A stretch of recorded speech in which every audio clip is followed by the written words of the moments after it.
Hello everyone, my name is Mr. Lishka, and just a reminder before you need to be using any machinery that we must be following the general woodworking safety guidelines that we did previously talk about in our lessons in our classes. So just to remind ourselves, if you have loose clothing, like a sweater that could have the drawstrings, that has to be taken off so nothing gets caught on the machines, okay? Once I have the sweater off, if I do have a long sleeve shirt, that needs to be rolled up past your elbows. Anything that's on your hands or your wrists, like a watch or jewelry, needs to be taken off. Ideally, you want nothing between your fingertips and your elbows so that nothing can get caught in the machines. Once we have that taken care of, always a good idea, it's a must to have a pair of safety glasses on, and they protect you from sawdust and wood chips that might get into your eyes. When the machines are on, it's a good idea to have hearing protection on, just because you're going to have loud noises and that can damage your hearing over time. If you have long hair and it comes past your shoulder length, I would like it to be confined in a ponytail behind your head so that nothing can come forward and get caught in the machines, just like loose clothing or jewelry can. Last thing here, proper footwear. We don't want to see sandals or open-toed shoes. I want to see your foot covered with a proper shoe. That way, if something falls on there, you're not going to get your foot injured or broken. All right, so just make sure that these are followed before we ever start using the machines. Keep our clothes on the floor, open up champagne. Let's continue tonight, come on, celebrate. Hello everyone, today we're going to learn about the planer, otherwise known as the thickness planer. The purpose for the thickness planer is to be taking rough material like this board here, and it's called dressing the board. So you're going to put this board in, it removes a 1/16 of an inch every time that you place the board in, and it makes the board flat and consistently even or thick throughout the entire piece. Whenever you're making any kind of furniture, this is a very critical machine to use. You have to stick every single board through the planer so it gets it nice and even and flat and consistent. Okay, so now we're going to talk about the parts. We should always know what the part is called and know what it kind of does to the machine. So here we got the power switch. This is a unique power switch. It has a safety feature. We have to disengage the stop button before it allows me to turn this on. If you do not disengage the stop button, we are not allowed to turn it on. We actually won't let us. Okay? We have the chin guard here. This protects us from all the planer knives, which is very important. We don't want to see them because they're very dangerous, and we don't want our hands going anywhere near that. It also helps deflect the wood chips as it comes through the portholes and takes it into our dust collector system, which removes the dust so it's cleaner in the shop.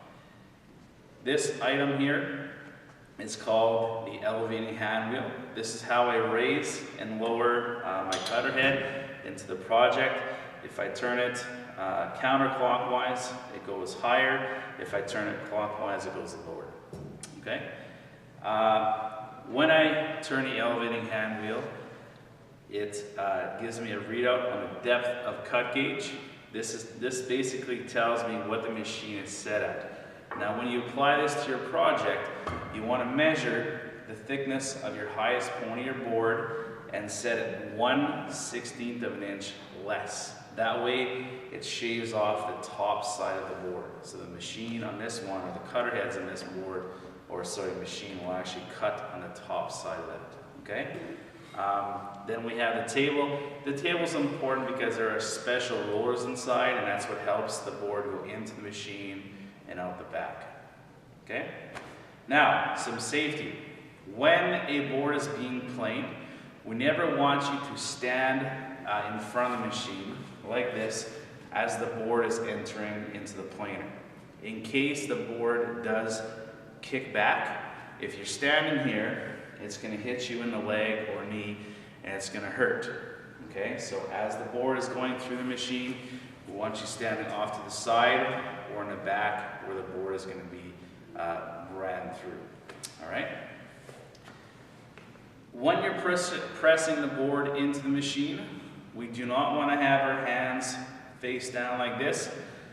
Just in case when you're going into the machine, your hands and fingers will not enter that area. We do not want to put any body parts into the top side of that because the planer knives are right there, which are very sharp and can cut you. All right, so the way I want this done is you're going to press with the heel of your hand. You're going to have your fingers pointing towards the ceiling, and you're going to press it in. Once you feel the machine start pulling your board in, you want to stand off to the side or the back and allow the machine to run the board through the plane. Now, if your board is being planed and it suddenly stops, we're going to talk about the proper procedure to get a board unstuck. So I'm just going to kind of set up this machine right now so it gets stuck, right? So this is now stuck, I can't pull it out. Here's the proper procedure to get that unstuck. We always want to make sure we turn off the power. We want to make sure that the machine comes to a full, complete stop. Once the machine is fully stopped, we're going to take the elevating hand wheel and we're going to raise the cutter area. This will now free the board and allow me to pull this back. Usually when the board gets stuck is that the depth of cut gauge was not set correctly to the thickness of the board, and you're trying, you're trying to take off too much material at once, okay? So once the board is unstuck, we pull this out. Now, let's say you're planing a shorter board, and this board is inside the planer. We never want to place our hands inside that machine because the knives are right there. We're always going to take a scrap board, you're going to push it through, and that way the hands never go in there, and once it's safe to grab, we can grab it on either side. Okay? Now, the smallest piece of wood that can go through the planer, I first of all want to say this. Every single planer will have their own specific measurements for this. You have to refer to the manuals or ask your instructor to find out what that is. For this particular model, that number is 7 inches. If it's smaller, it has a potential of shooting back at you. All right? Let me explain why. We're going to talk about the table rollers. Okay? So, if your board is longer than 7 inches, we'll say that this little motor piece here is the infeed roller. This motor piece here is the outfeed roller. My board, longer than 7 inches, is going to go into the planer. It has enough length to start rolling. It's going to turn and cut here. It has enough length to reach the back, and the board goes through the planer like so. If your board is smaller than 7 inches, we'll just turn this sideways. It's always going to go into the machine. It always has enough length to go through, through the infeed roller, but it does not have enough length to reach the back roller. At this point, the board is now stuck inside the machine. The cutter head's going to come around, hit it, and it's going to want to shoot this back. That is why you have to have the board longer than 7 inches.